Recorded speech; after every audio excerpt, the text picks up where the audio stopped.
Salut la compagnie, c'est Jules Melon et aujourd'hui on se retrouve pour un petit podcast de rattrapage d'un film sorti fin 2023. Il était temps que je le rattrape, ce Past Lives, nos vies d'avant, réalisé par Céline Song, dont c'est le premier long métrage. Et si j'en parle ici, c'est que cette semaine sort en salle son second, Materialists, avec Dakota Johnson, Chris Evans et Pedro Pascal. Alors peut-être avant d'aller le rattraper, je me suis dit que ce serait une bonne idée de voir celui-ci qui avait eu un certain succès d'estime auprès de certaines personnes que je connais et qui s'avère réunir au casting des acteurs et actrices qu'on connaît peut-être pas trop quand même, si un petit peu Greta Lee on l'a vu, ou plutôt entendu dans les deux Spider-Verse.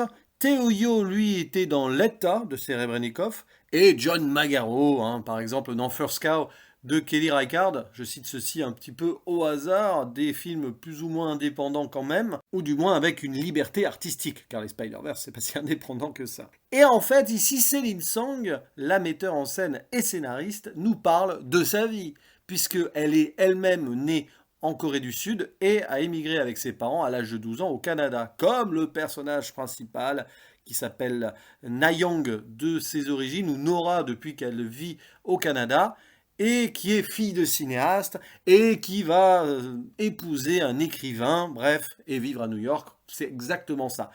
Céline Song aussi a connu un amour d'enfance comme son personnage principal. Et c'est d'ailleurs la première partie du film, qui a une autre scène d'introduction sur laquelle je reviendrai, qui nous montre deux amis très proches à l'âge de 12 ans, et plus que des amis, ils se tiennent la main, des promesses d'avenir peut-être, l'insouciance, mais très vite le départ et la séparation, puisque la famille de Nayang va au Canada et des adieux se font, comme cela, un peu froid, un petit peu timide surtout, et timoré, comme si le garçon, Song, n'y croyait pas vraiment au départ de sa meilleure amie ou plus si affinité.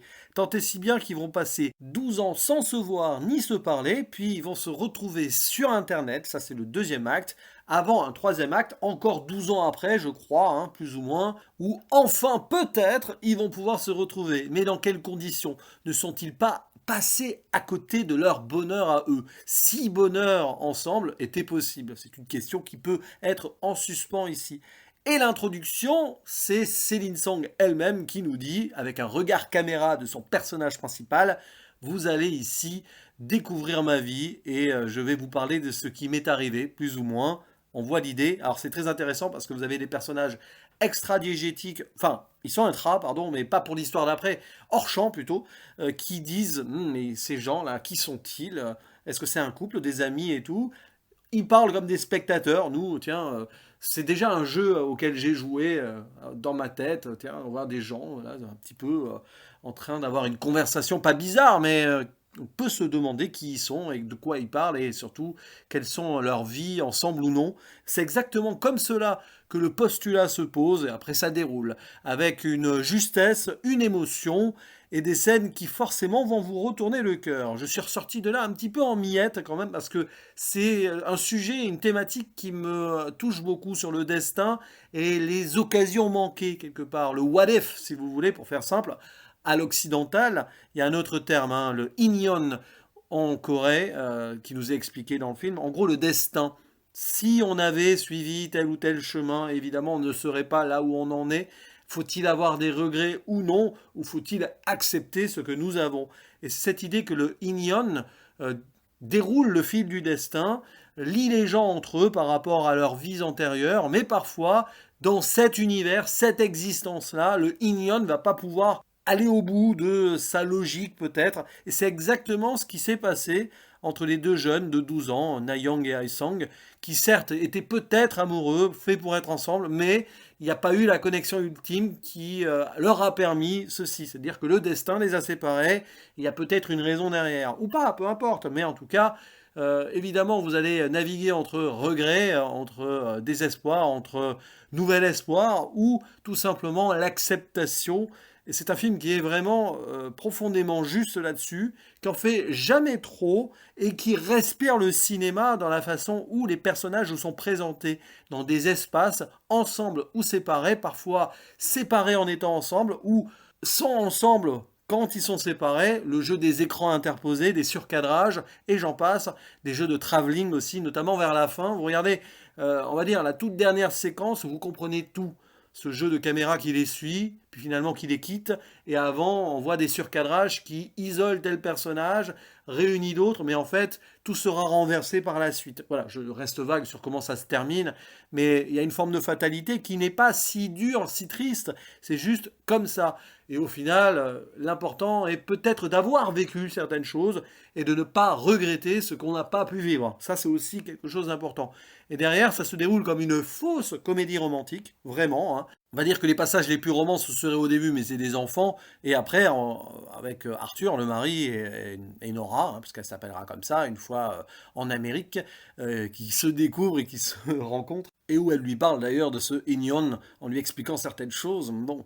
Et ce Past Lives est un petit peu le chaînon manquant, si vous voulez, entre 5 centimètres par seconde, qui est peut-être mon Makoto Shinkai préféré, enfin celui avec lequel j'ai plus d'émotion, on va dire une sorte de moyen long qui est séquencé aussi en 3 actes, avec d'abord des enfants qui veulent être ensemble, mais la vie va les séparer. C'est vraiment la même écriture d'une certaine manière, mais avec une ambiance différente, et une portée peut-être autre aussi, hein.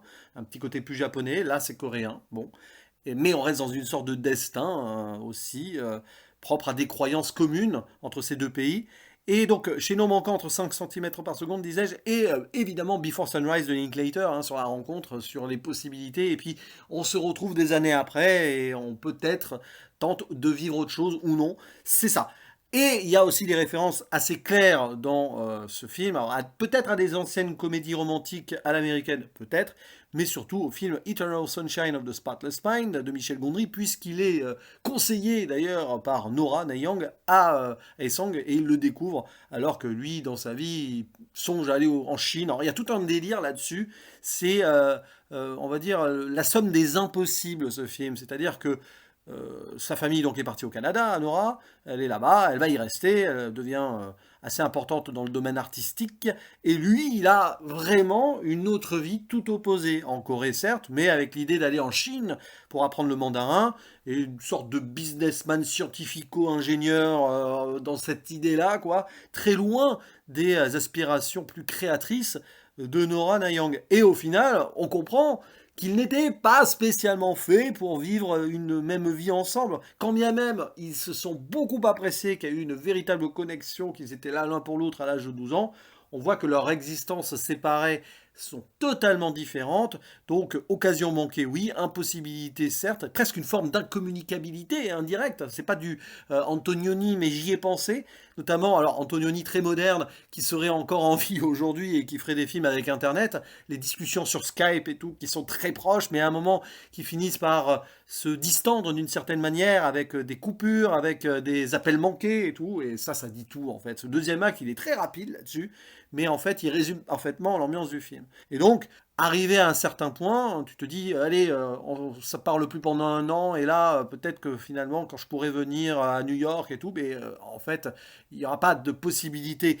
Ils ont laissé passer leur chance, peut-être sur le papier, ils en ont eu d'autres. Alors, il y en a une qui s'en est bien sortie. Elle a ce mari, alors il y a des scènes où j'allais dire, il fait pitié, entre guillemets, non, il pourrait faire pitié, on pourrait être triste pour lui, mais en fait pas du tout. Puis alors il est d'une gentillesse et d'une bienveillance, c'est remarquable, hein.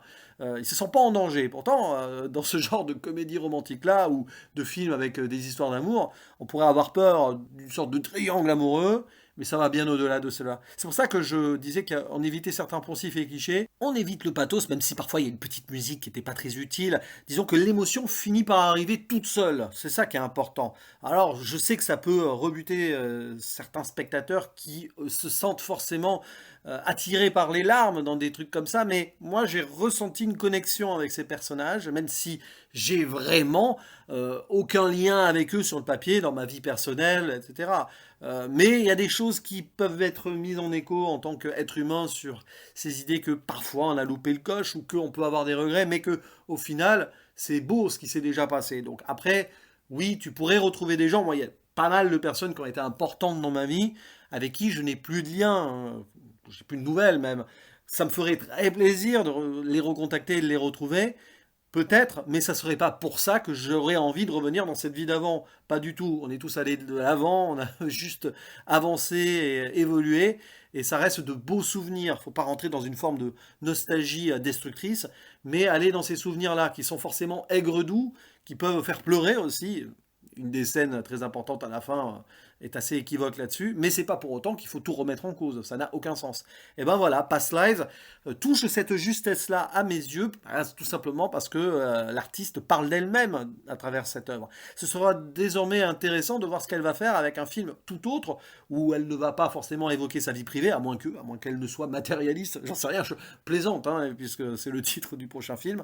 J'essayerai de le voir en salle, je ne sais pas, hein, au pire je le rattraperai plus tard, mais pour être sûr, j'ai donc rattrapé ce Past Lives, je vous en parle ici, et je vous invite en commentaire à dire ce que vous en pensez, si pour vous cette histoire est touchante, juste, si la mise en scène est au diapason, hein, donc de ce que j'ai pu dire par rapport au cadrage, aux espaces, au temps qui passe, pour moi c'est un grand oui, mais peut-être que vous aurez quelques bémols à souligner. N'hésitez pas donc, et je vous dis à la prochaine, ciao.